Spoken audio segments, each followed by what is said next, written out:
მოგესალმებით, მე მარიამ ჩხიკვაძე ვარ, ეს კი ჩხატაურის სათემო რადიო მისი ხმა. შეგახსენებთ, რომ ჩვენი პროექტი ხორციელდება DVV International-ისა და გერმანიის საგარეო საქმეთა სამინისტროს მხარდაჭერით და მისი მიზანია ქალების გაძლიერება და გენდერული თანასწორობის შესახებ ცნობიერების დონის ამაღლება. დღეს ჩვენ ვისაუბრებთ ძალიან საინტერესო ინიციატივისა და პლატფორმის შესახებ, ეს არის Grandala. და ჩვენი სტუმარი იქნება გრანდალას თანადამფუძნებელი იურისტი, ახალგაზრდა მკვლევარი, ახალგაზრდული მუშაკი მარიამ ისპირიანი, რომელიც სულად მოგიყვება ამ პლატფორმის შესახებ. მარიამ, მოგესალმებით. დიდი მადლობა, რომ დაგვითმეთ დრო და გვეწიოთ გადაცემაში. მოგესალმებით მარიამ, ძალიან დიდი მადლობა მოწვევისთვის და ძალიან მიხარი, რომ დღეს მაქვს შესაძლებლობა გრანდალაზე გესაუბროთ. მეც მიხარია, რომ ჩვენს მსმენელს შეუძლია ამ ინიციატივის შესახებ მეტი შეიტყოს. პირველ რიგში მოგვიყვებით, რა არის გრანდალა, რას ემსახურება და რა არის მისი ხედვა, მისია და მისნები. და ღირებულებები ასევე. კი ბატონო. მოკლედ გრანდალა არის ონლაინ პლატფორმა, რომელიც საქართველოში მცხოვრებ ეთნიკური უმცირესობის წარმომადგენლებს ეხმარება, რომ მარტივად იპოვონ ქართული ენის კვალიფიციური მასწავლებლები და სახლიდან გაუცვლელად ონლაინ რეჟიმში შეისწავლონ ქართული ენა. ახალგაზრდებისთვის ეს არის დამატებით კომფორტის შესაძლებლობა, რომ რაღაც ონლაინ რეჟიმში დაგეგმონ საკუთარი სასწავლო გარემო ქართული ენის შესასწავლად და გარდა ამისა, ჩვენ თავაზობთ ქართული ენის კურსებს დონეების მიხედვით, ანუ ჩვენთან შეუძლია ნებისმიერი დონის ანუ ქართული ენის მცოდნეს მოვიდეს და გაიღრმაოს ქართულ ენაზე საუბრის, წერის უნარები და ჩვენ ყავს მასწავლებლები, რომლებიც მათ პირად სასწავლო გეგმას შეუდგენენ და მაქსიმალურად დაეხმარებიან, რომ ძალიან მცირე დროში ქართულად ალაპარაკდნენ ან გაიღრმავონ უფრო მეტად ის, რაც უკვე იციან.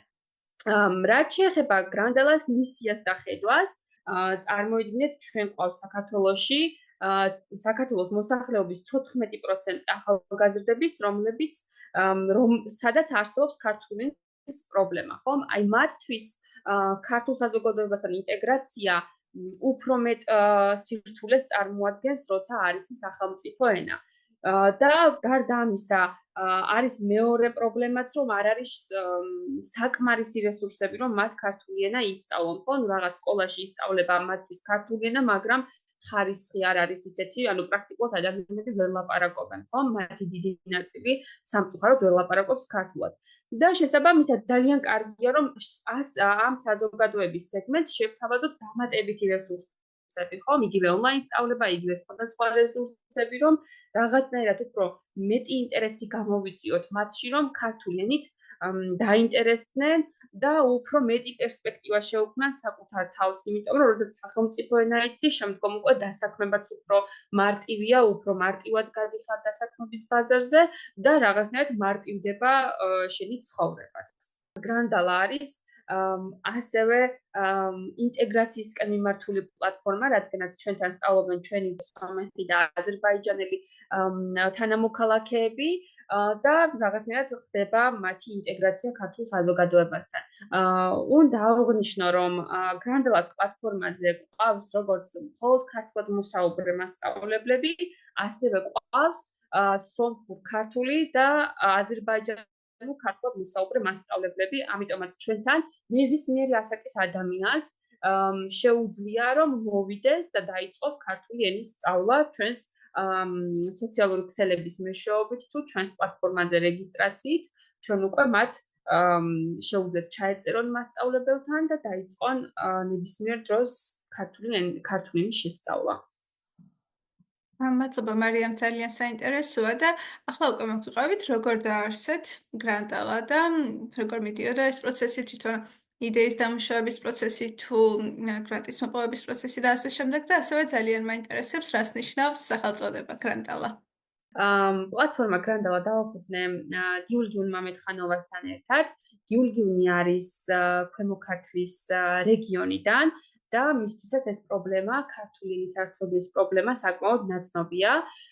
მე და გიულგიუნი ერთმანეთს შევხვდით ახალგაზრდული მუშაკის დაჯილდოვებაზე, 2021 წელს იყო ახალგაზრდული მუშაკების დაჯილდოვება და შემდგომ 5-დღიანი ვიზიტით ვიმყოფებოდით ესტონეთში და იქ ვსაუბრობთ მე და გიულგიუნი, რომ რაღაც ერთმანეთს უზიარებდით ჩვენს სურვილებს და მე მრავალ პროექტის შემოხვედრია ახალგაზრდები ქვემო ქართლის რეგიონიდან, სამცხე-ჯავახეთიდან, რომლებიც კარგად ვერ საუბრობდნენ ქართულად და რაღაცნაირად სულ მინდოდა ხოლმე, რომ რაღაც შემიწვილი შემეტანა ამ ადამიანებისთვის ქართული ენის სწავლების პროცესში და გიულგიულს ვეუბნებოდი, რომ რაღაც YouTube არხი მინდოდა რომ დამეარსებინა, თუმცა ამისთვის რესურსები არ იყო, ხო? იქ რაღაც ვიდეოს ჩაწერა, შემდგომ ტიტრების დადება ქართულად, აზერბაიჯანულად, რასაც ვასწავლით და აი ამის სიმწირე იყო და გიულგიულს ეს იდეა ძალიან მოეწონა და რამოდენიმე თვის შემდგომ გიულგიუნი დამიკავშირდა და ეს გრანდალას კონცეფცია შემომთავაზა, მოკლედ რომ ეს საიტი ხომ არ შევქმნათ, რომელიც რაღაც ეს ფუნქციებს შესთავაზებს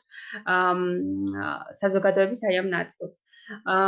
სიხარულით დავთანხმდი და დავიწყეთ უკვე მუშაობა, ეს მოხდა 2022 წლის აპრილში.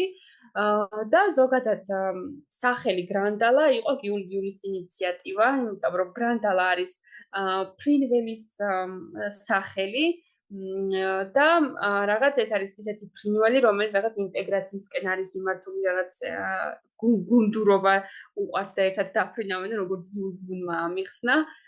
და თვითონ ჟღერადობაც ძალიან მომეწონა მე და რაღაც ჩვენი ვებსაიტის სახელად ავირჩიეთ გრანდალა.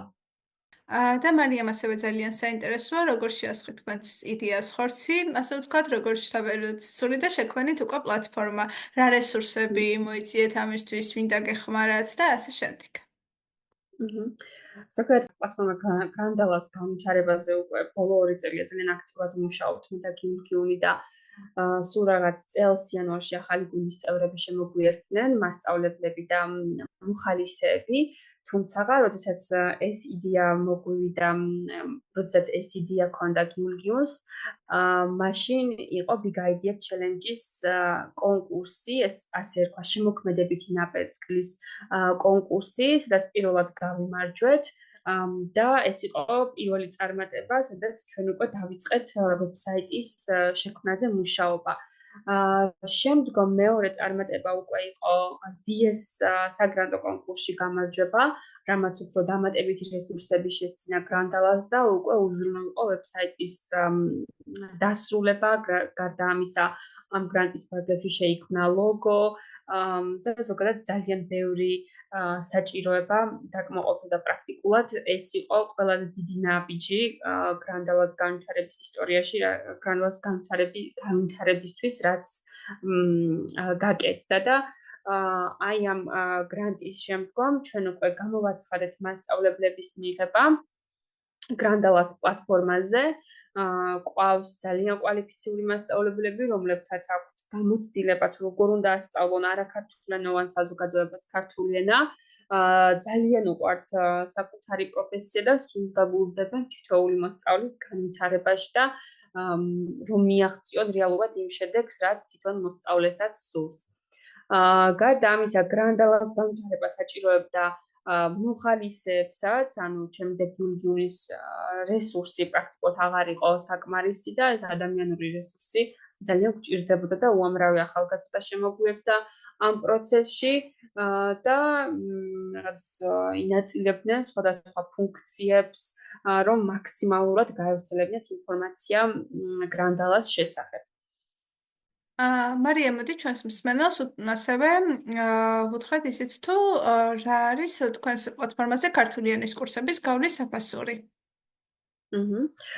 ჩვენს პლატფორმაზე ქართული ენის კურსები ფასები დავაგნეთ იმის მიხედვით, რომ მაქსიმალურად ყოფილიყო ხელმისაწვდომი იმ სეგმენტისთვის, რომელსაც ვთავაზობთ ამ სერვისს, ხო? პრაქტიკულად ჩვენთან კურსების ფასი არის ცვალებადი და მოსწავლეს აქვს შესაძლებლობა რომ გადაიხადოს როგორც ყოველთვიურად, ასევე კურსის დასრულების შემდგომაც. მაგრამ უფრო პრაქტიკა მაჩვენა, ჩვენ სექტემბრიდან უკვე დავიწყეთ მოსწავლეების მიღება, რომ უფრო მოსახერხებელია მოსწავლისთვის, რომ ყოველი თვის ბოლოს გადაიხადოს სწავლის საფასური. ასევე აღსანიშნავია, რომ გრანდალაზე გვაქვს ჯგუფური მეცადინეობის და ინდივიდუალური მეცადინეობის სერვისი. ზოგადად ჯგუფებში ნაწილდებიან მოსწავლეები ისე, რომ 5-ზე მეტი ერთ ჯგუფში, 5-ზე მეტი მოსწავლე ერთ ჯგუფში არ ყავს და ინდივიდუალური მეცადინეობის შემთხვევაში თვითონ ის ირჩევს მოსწავლე უკვე მასწავლებელს და შეუძლია რომ ინდივიდუალურადაც იმუშაოს მასწავლებელთან. და გარდა ამისა, ჩვენ გრანდალაზე გვყავს სხვადასხვა ასაკის შემსწავლელები, ნებისმიერ მსურველს შეუძლია რომ დარეგისტრირდეს და რა თქმა უნდა ჯგუფურად მეცადინეობის შემთხვევაში მათი ასაკის შესაბამისად განაწილდებიან ჯგუფებში. ანუ არის რაღაც ბავშვების მეცადინეობის შესაძლებლობაც, არის ახალგაზრდების მეცადინეობის შესაძლებლობაც, არის უფრო ზრდასრულების მეცადინეობის შესაძლებლობაც. მოკლედ ნებისმიერი ასაკის ადამიანს აქვს ჩვენი სერვისის გამოყენების შესაძლებლობა. მარიამ, ძალიან მიხარია, რომ ასე დეტალურად გაქვთ თითოეული წვიმანი გათვლილი და ცდილობთ, რომ ყველასთვის ხელმისაწვდომი იყოს თქვენი სერვისით სარგებლობა.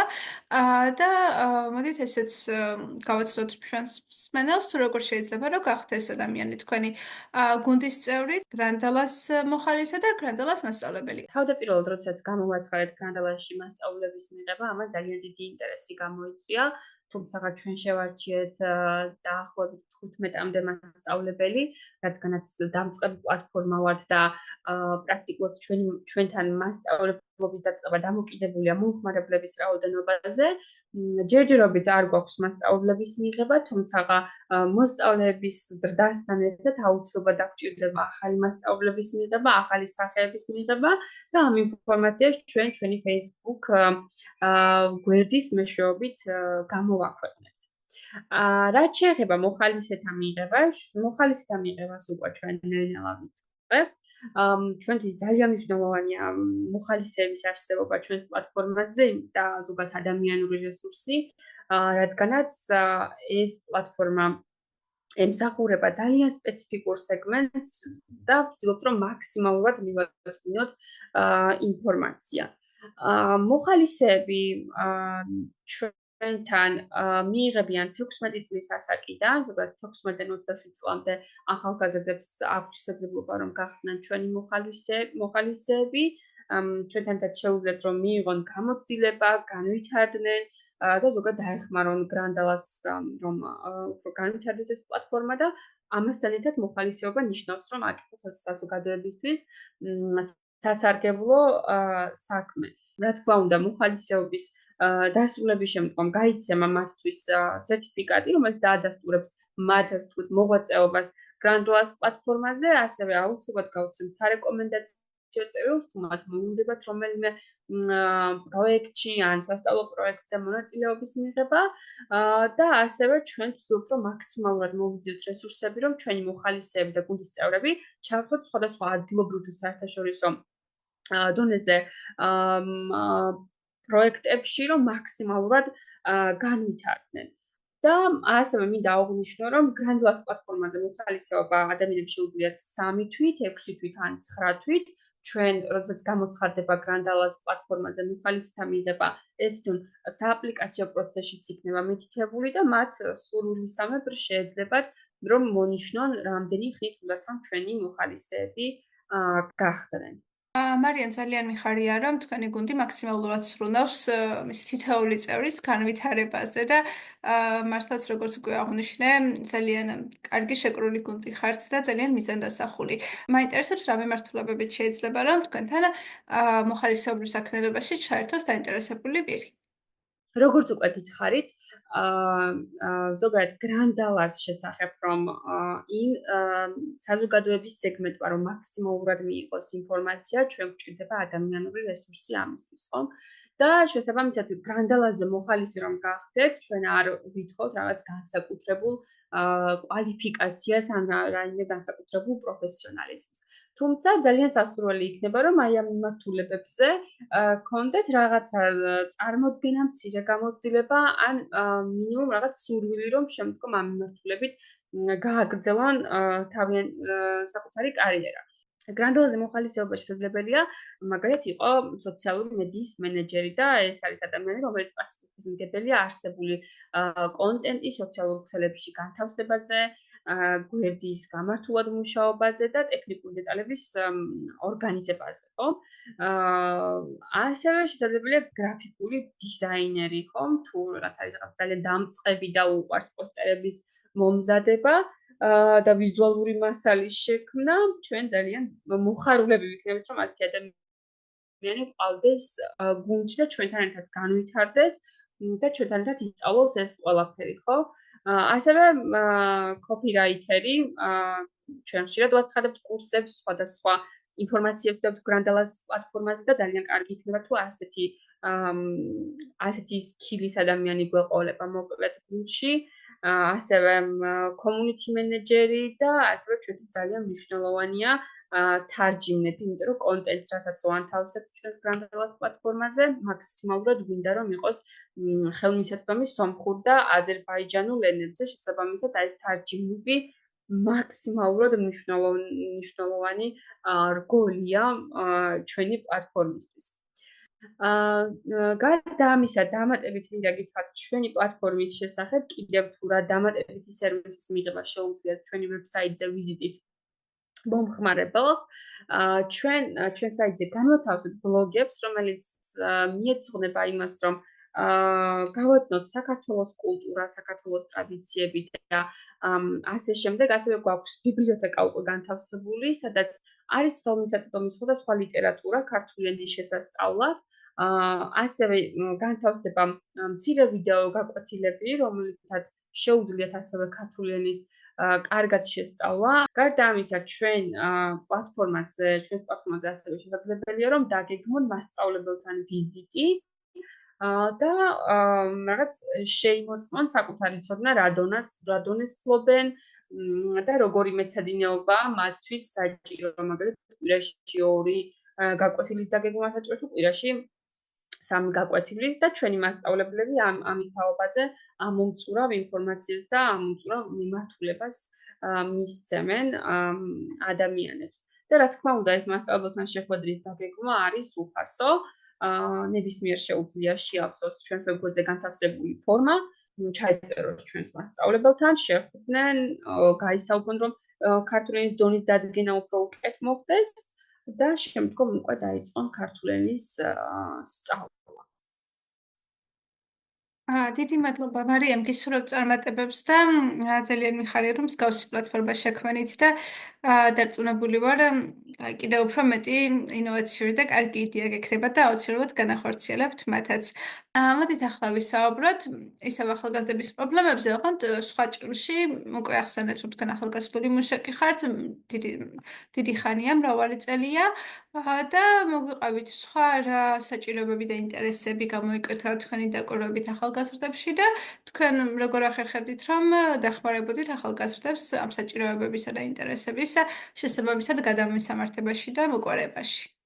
ბატონო, ზოგადად სხვადასხვა რეგიონში მცხოვრები ახალგაზრდების პრობლემები არის ძალიან განსხვავებული. აი მაგალითად ჩვენ საუბრობდით ეთნიკური უმცირესობის პრობლემებზე, ხო? ანუ მათი პრობლემები აბსოლუტურად განსხვავებულია, იმიტომ რომ მათ არის შემთხვევები, როდესაც აქ ახალგაზრდებმა ქართული ენა არ იციან და შემდგომ უკვე კარიერულ განვითარებაზე ან სხვა რაიმე საჭიროების დაკმაყოფილებაზე აქ საუბარი უკვე ზედმეტია, ხო? რომ თავი დაიმკვიდრონ და რაღაც სამსახური იპოვონ. თუმცა აღსანიშნავია, რომ სამსახურის ძიების პროცესი და ზოგადად უმუშევრობის პროცესი ახალგაზრდებში ძალიან ძალიან დიდ პრობლემას წარმოადგენს სხვადასხვა მუნიციპალიტეტებში. მაგალითად, მე შიდა-ქართლის რეგიონში ვარ, უშუალოდ გორის მუნიციპალიტეტში და აქაც ახალგაზრდებს აქვთ საკმაოდ დიდი პრობლემა დასაქმების მიმართულებით. მეორე პრობლემა, რაც შემიძლია გამოვყო, არის ის, რომ არის ხშირად, როცა ახალგაზრდას არ აქვს შესაბამისი უნარები, შეიძლება იყოს რაღაც საქმისელი პროფესიონალი, სკოლა ძალიან ისეთ წარჩინებით დასრულებული უნივერსიტეტიც, მაგრამ არ აქვს იმის უნარები, რომ მოამზადოს საკუთარი CV ისე, რომ დამსაქმებელი მისი კანდიდატურით დაინტერესდეს. ესეც არის საკმაოდ ისეთი დიდი პრობლემა. არიან ახალგაზრდები, რომლებმაც არ იცით მაგალითად როგორ მოამზადონ CV, როგორ დაწერონ სამოტივაციო წერილი და ეს უკვე რა თქმა უნდა პრობლემას წარმოადგენს. შესაბამისად, აი თქვენ ახალგაზრდული მუშაკი ახსენეთ და აი ახალგაზრდული მუშაკი სწორედ ახალგაზრდებს ეხმარება იმ უნარების გამომუშავებაში, რასაც ისინი სკოლიდან ვერ იღებენ, ხო? მაგალითად, სკოლაში არ გვასწავლენ, როგორ დავწეროთ CV, როგორ დავწეროთ სამოტივაციო წერილი და კიდევ უამრავ ხელსაწყოებს, ონლაინ ხელსაწყოებს, რომლებიც დღეს უკვე უნდა ვიცოდეთ, ხო? ამას სკოლაში ვერ ვსწავლობ. შესაბამისად, მუდმივად უნდა ვიყოთ განვითარების პროცესში და ის სწორედ ახალგაზრდული მუშაკი ახალგაზრდებს ამ პროცესში ეხმარება. გარდა ამისა, არის ასევე ხშირ შემთხვევაში განსაკუთრებით სოფლად მცხოვრებ ახალგაზრდებში პრობლემა იმის, რომ არ არიან დაინტერესებული არაფორმალური განათლების რაღაც ტრენინგებით, პროექტებით, უფრო ნაკლებია ასეთი ინტერესი ხოლმე და ძალიან კარგი იქნება თუ ახალგაზრდები ასეთ პროექტებში და არაფორმალური განათლების შესაძლებლობებში ჩაერთვებიან, იმიტომ რომ რაღაც ფორმალურთან ერთად ასეთი სახის პროექტები კიდევ სხვა უნარების გაუმჯობესებაზე ორიენტირებული და კიდევ უფრო ეხმარება ახალგაზრდას, რომ სხვადასხვა უნარები რაღაც გამოიმუშაოს და შემდგომ უფრო მიმზიდველი იყოს დასაქმების ბაზარზე, ხო? და უფრო რაღაც წარმოაჩინოს საკუთარი თავი. კიდევ არის ასეთი პრობლემა, რომ ახალგაზრდებს აქვთ მაგალითად ბიზნეს იდეები, მაგრამ არის დონორების ნაკლებობა, ხო? შეიძლება მოიძიონ ფინანსები, ამის ნაკლებობაც არის სხვადასხვა მუნიციპალიტეტში.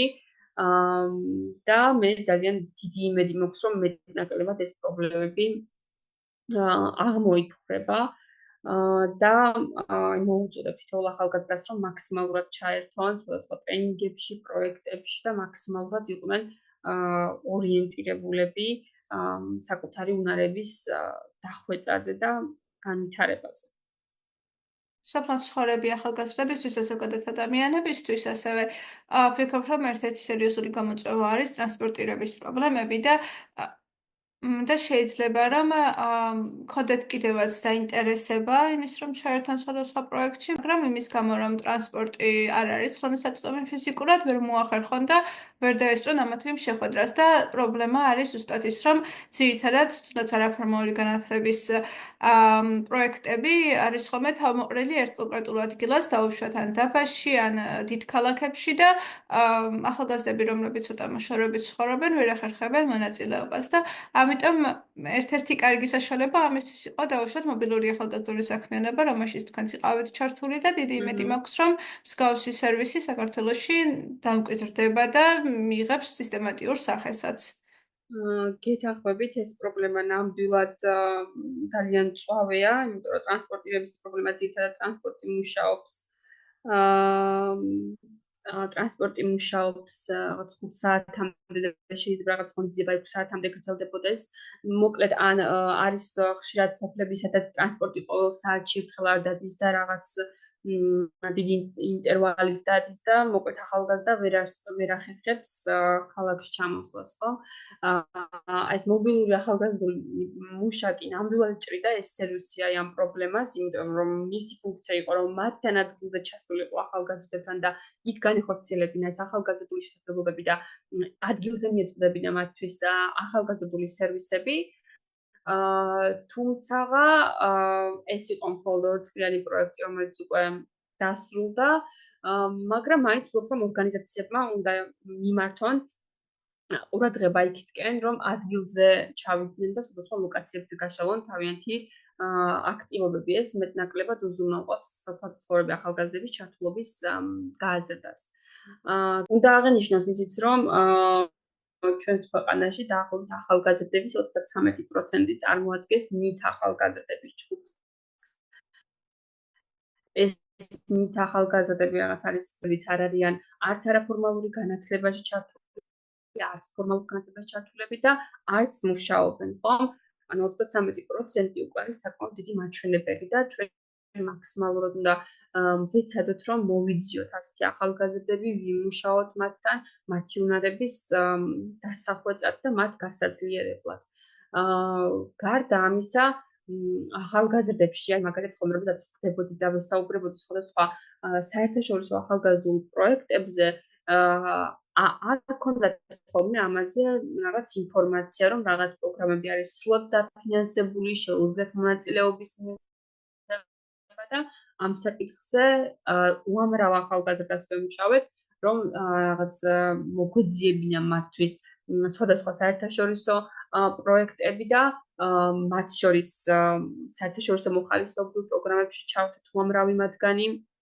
დაახლოებით 20-მდე ახალგაზრდა წავიდა საზღვარგარეთ, რამდენიმე თვით რომ საზღვარგარეთ მოხალისეობრივი სერვისი განახორციელებინათ. ეს არის საერთაშორისო ახალგაზრდული სერვისი ESC პროგრამა, რომელიც ძალიან ეხმარება ახალგაზრდებს, რომ რაღაც დამოუკიდებლები გახდნენ.